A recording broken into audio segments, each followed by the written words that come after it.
राम जी से पूछे जनकपुर के नारी बता दो बबुआ।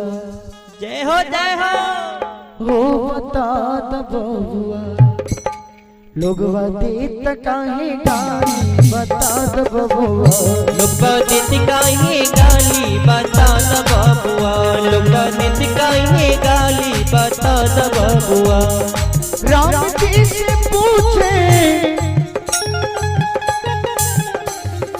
राम जी से पूछे जनकपुर के नारी बता दो बबुआ। ओ बता दो बबुआ। लोगवा देत काहे गाली बता दो बबुआ। लोगवा देत काहे गाली बता दो बबुआ। लोगवा देत काहे गाली बता दो बबुआ।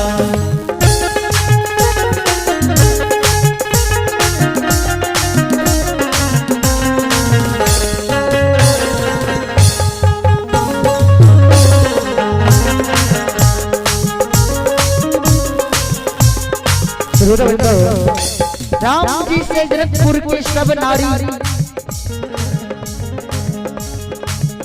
तोहरे से पूछो ई धनुषधारी।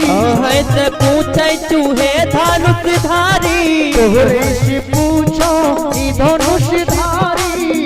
है से पूछे चूहे धनुषधारी। एक भाई गोर कहे भाई गोर कहे एक कहे कारी बता दो बबुआ। ओ बता दो बबुआ। लोगवा देत काहे गाली बता दो बबुआ। लोगवा देत काहे गाली बता दो बबुआ। लोगवा देत काहे गाली बता दो बबुआ।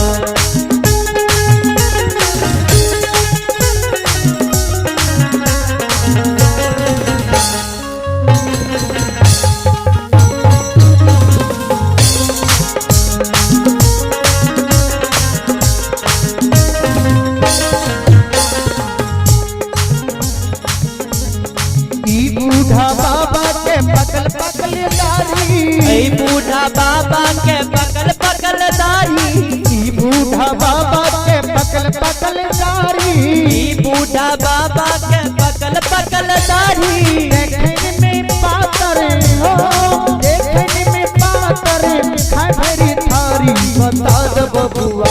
ओ बता दो बबुआ। लोगवा देत काहे गाली बता दो बबुआ। लोगवा देत काहे गाली बता दो बबुआ। लोगवा देत काहे गाली बता दो बबुआ।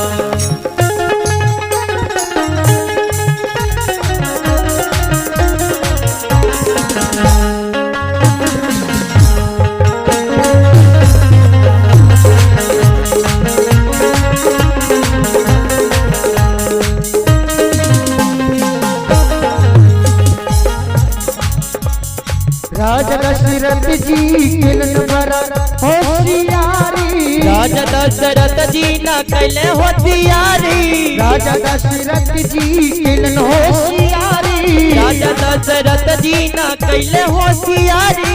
एक मर्द पर हो एक मर्द पर तीन गो नारी बता दो बबुआ। ओ बता दो बबुआ। लोगवा देत काहे गाली बता दो बबुआ। लोगवा देत काहे गाली बता दो बबुआ। लोगवा देत काहे गाली बता दो बबुआ।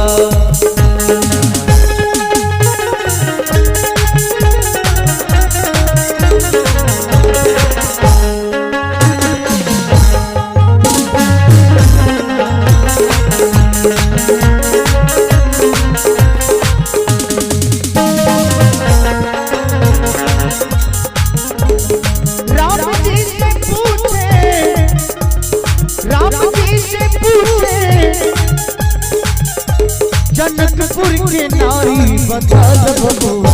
ओ बता दो बबुआ। लोगवा देत काहे गाली बता दो बबुआ। लोगवा देत काहे गाली बता दो बबुआ। लोगवा देत